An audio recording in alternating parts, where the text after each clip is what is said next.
Hello, I'm Janessa and welcome to my channel. In this video, we are going to look at the astrology forecast for May 2025. I'll pull up the astrological charts. We will do a detailed walkthrough of all of the upcoming transits so you can know specific dates and astrological events to look out for. And I'll give you some tips around how to apply this information to your own astrology chart. As a little preview, we have a full moon in Scorpio, a new moon in Gemini, and the Sun, Mercury, and Saturn are all changing signs. The planets in the sky are also forming significant aspects with each other, and we'll get into all the details. Thank you so much for being here, and if you enjoy this content, please like this video and subscribe to my channel. Without further ado, let's get into the analysis. I'm sharing my screen so you can see the astrological transits at the beginning of the month on May 1st, 2025. I've set the location for Boston simply because that's where I live. So this chart for May 1st at 12 a.m. may look a little different depending on where you are in the world. The format for this video is a little different compared to some of my other monthly astrology forecast videos, where I go through a calendar view of the events. I thought it might be helpful to experiment with showing you what it means to look at the astrological transits as they occur in an astrology chart. Drop a comment below and let me know if you enjoy this kind of walkthrough or if you prefer the calendar view that I've done in some of my other videos. I'd love to hear what's most helpful for you. You'll see in this chart the location of the planets as of 12 a.m. on May 1st, 2025. We have Pluto at 3 degrees of Aquarius, Saturn and the North Node in the late degrees of Pisces, a mini stellium of planets with Venus, Neptune, and Mercury in the early degrees of Aries. The Sun and Uranus are in Taurus.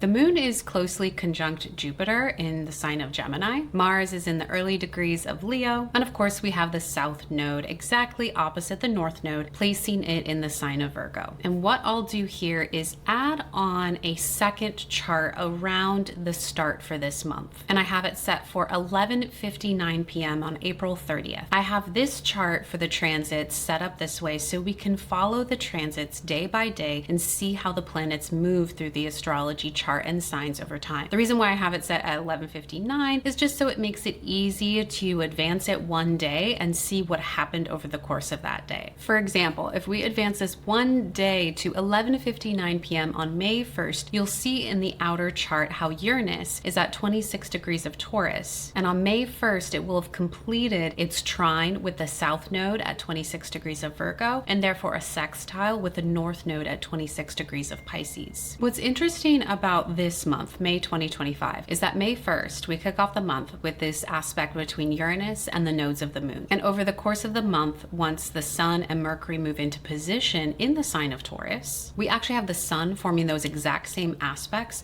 with the nodes of the moon on May 15th. And Mercury will form that trine and sextile as well with the nodes of the moon on May 23rd. I highlight this series of events because it's always helpful to look at series of aspects where we have multiple planets forming the same aspects with the same planets, meaning Uranus, the Sun, and Mercury are all forming this trine with the South Node in Virgo and sextile with the North Node in Pisces on different dates over the course of a period of time, because it allows us to understand how those planets' qualities may show up and provide a different chapter and different experiences in relationships with the nodes of the moon. And the nodes of the moon help us understand where eclipses occur in the chart. We won't have eclipses this month, but keep in mind that the 6 months or so following an eclipse season, which we had a little earlier this year, is a time to process and integrate what may have come up during that eclipse season. So you could think back to the eclipse season earlier this year and just notice if there are any events that come up that seem to resurface during this month of May, with Uranus, the Sun, and Mercury activating that area of your chart once again. If we advance this one day, you'll see how Venus forms a conjunction and moves over Neptune in the sign of Aries. We have a combination of the dreamy, illusory qualities of Neptune coming into deeper relationship with Venus, the planet of relationships. And it's in the fiery sign of Aries. The analogy that comes to mind is how moths are in relationship with sources of light. We have that phrase colloquially in English about how moths are drawn to the flame. And from what I understand, moths are not specifically drawn to fire or flame, themes, it's more that they are drawn to light sources. They have what's called a dorsal light response that motivates them to keep their backs aligned with the source of light. Another little fun fact about moths that I learned this week when I was thinking about this analogy and the astrology of the month ahead is how artificial light can sometimes throw off moths and the way that they move and make sense of their surroundings. And I thought this was an interesting way of bringing in those illusory or imaginative or artificial qualities of Neptune. Neptune is a planet that's not always connected to the reality of a situation. It likes to play in fantasy and in the dream world. So as you move through this Venus conjunct Neptune event, think about how your attractions or your relationships, how you feel pulled into a certain type of connection with a person or an experience. How much of that is maybe imaginative or artificial versus what is grounded more in reality. And pay attention to the house that Aries is located in your birth chart, because that will give you an idea of what areas of life might be impacted the most by this Venus conjunction with Neptune. If we advance this a couple more days to the end of May 4th, you'll see that Pluto has actually stationed retrograde in the sign of Aquarius. The outer planets have long retrograde periods, so sometimes it can be hard to understand the significance of those retrograde periods because there's so much going on in that time. But sometimes we can notice specific themes or events come up around a planet, even an outer planet, stationing direct or stationing retrograde in a sign. It can set the stage for the rest of the retrograde period or present a pivot point in that story. And with Pluto spending many years in the sign of Aquarius, moving through that sign, it's introducing a deep transformation in that area of life, whatever house is connected to Aquarius in your chart, helping us transform perhaps deeply ingrained ideas about who we are and how we fit into structures and systems in that area of life. And if we move forward one more day, we'll see Mercury will have formed a sextile with Jupiter. Sextiles often present an opportunity, a choice point that we can decide yes or no. Do we want to pursue something? And maybe there's an opportunity around this time to conceive a new idea or perception of what is true, of what we want, of the options in front of us, connecting the areas of life that are represented by Gemini and Aries in our birth charts. And if we move forward another day, we'll see how on May 6th, Venus in Aries formed a sextile with Pluto in retrograde in Aquarius. Once again, a sextile is a choice point. Some people consider it a little bit more of a minor aspect in astrology, but it really depends on how it's manifesting in your chart. What I would say, this is interesting how we have two more personal planets, faster moving planets like Mercury and Venus, forming these sextiles with the two air signs on either side of Aries, Jupiter in Gemini and then Pluto in Aquarius. So it's possible over these few days that there could be themes coming up connecting those three areas of our charts. And if we advance a few more days, you'll see how on May 10th, Mercury will move into the sign of Taurus. This is a very different energetic signature than Aries, which is where it's been for a little while. Aries is a fire sign. It's connected to our sense of energy, motivation, inspiration. Taurus is an earth sign. It has a very different pace, much slower, more intentional. So there may be a quality of cooling off or slowing down for parts of life that are connected to Mercury and what it signifies, which are things like our mental thinking, our communication, our travel, our movement. Mercury moving into a new sign also can suggest that while the planet is in that sign, we're applying more of our mental focus on that area of life connected to Taurus in our charts. Perhaps reflecting on different options or decisions or how to communicate something about that area of life. A couple of days after this, you'll also see how on May 12th, we will have the full moon in Scorpio.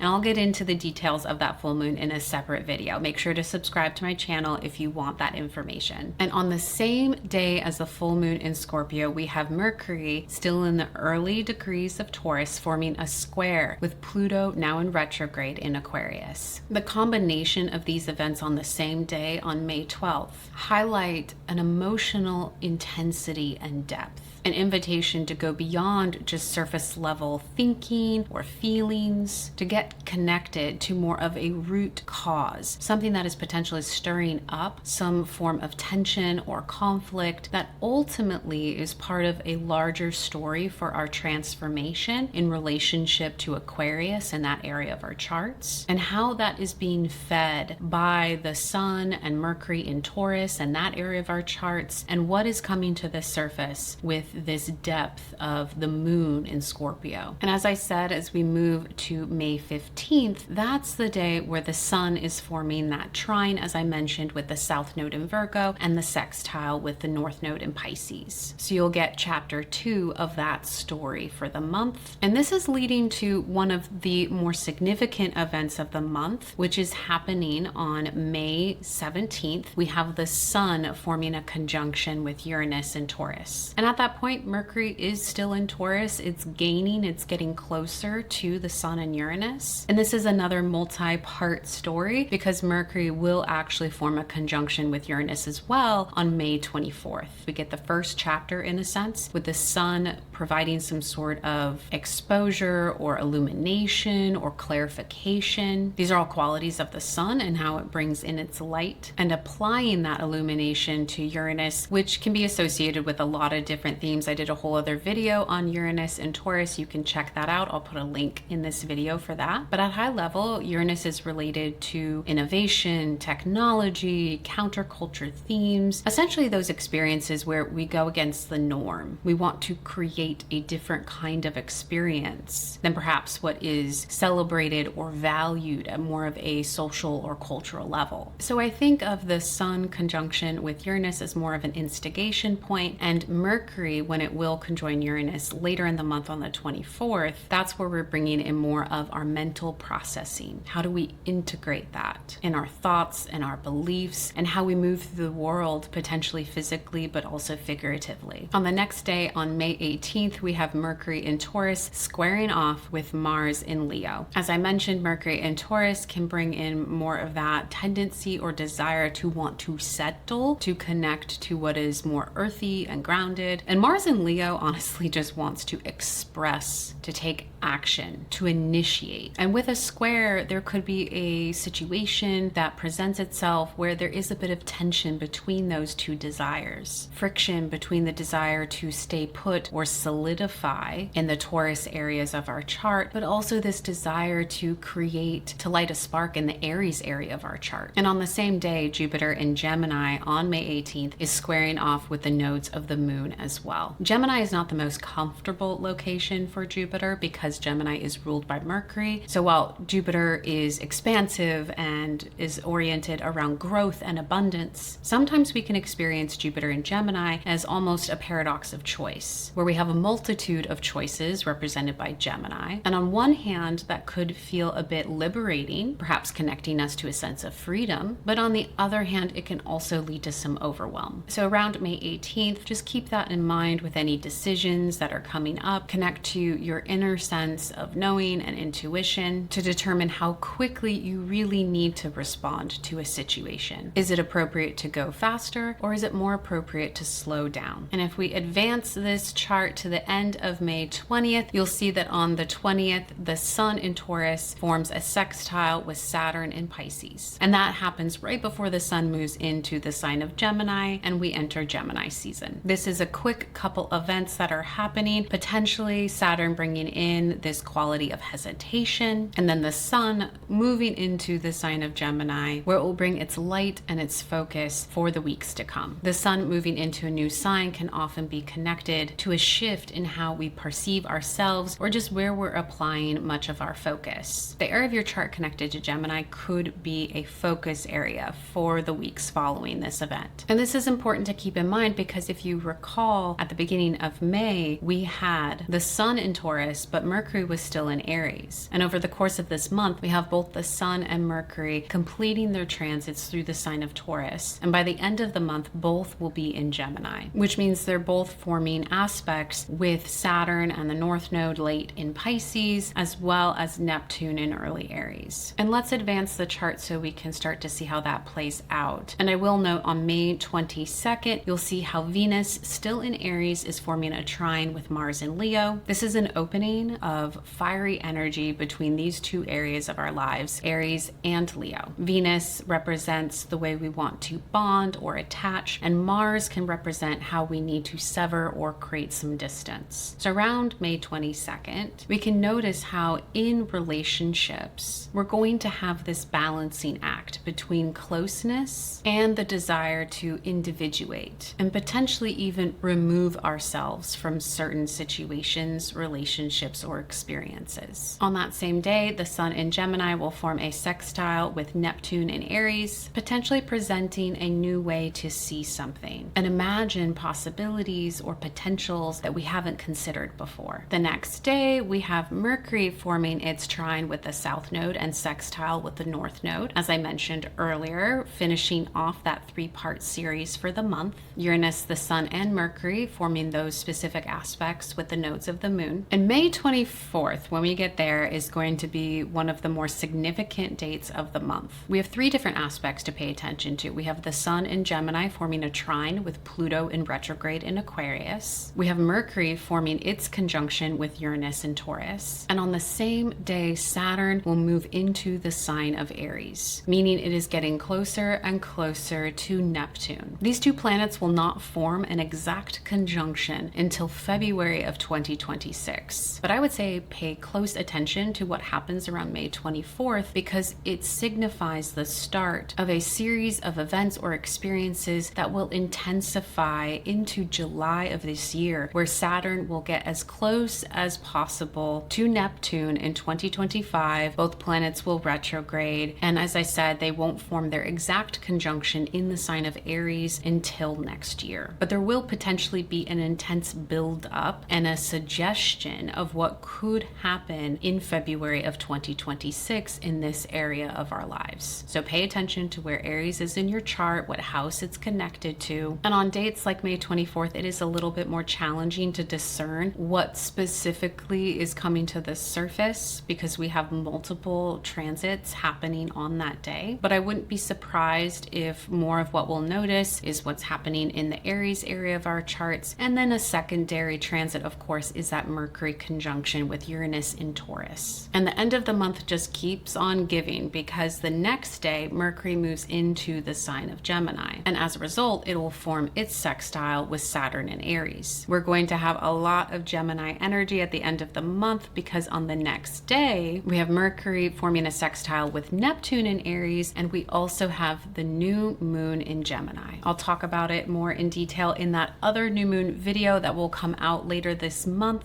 But by this time, about May 26th, you'll notice we have a lot of energy in the sign of Gemini. We have Mercury, the Sun, the Moon, and Jupiter still in Gemini, highlighting the need for a new start of some kind in this area of life. And to finish off the month, you'll see how on May 27th, Mercury is forming its trine with Pluto retrograde in Aquarius. And this month, on May 30th, if we advance the chart, you'll see we'll be wrapping up the month with the Sun conjunct Mercury in the sign of Gemini. So overall, even though there are multiple planets across the chart forming aspects with one another, I would say that this month is definitely honing in on the Aries area of our charts, Taurus, and of course, coming to some sort of new beginning on a lot of new information in Gemini and that area of our lives. Thank you so much for being here. I hope this was helpful to you. I wish you the best with May 2025, and I'd love to hear from you. Drop a comment below and say hello, and I look forward to connecting again soon.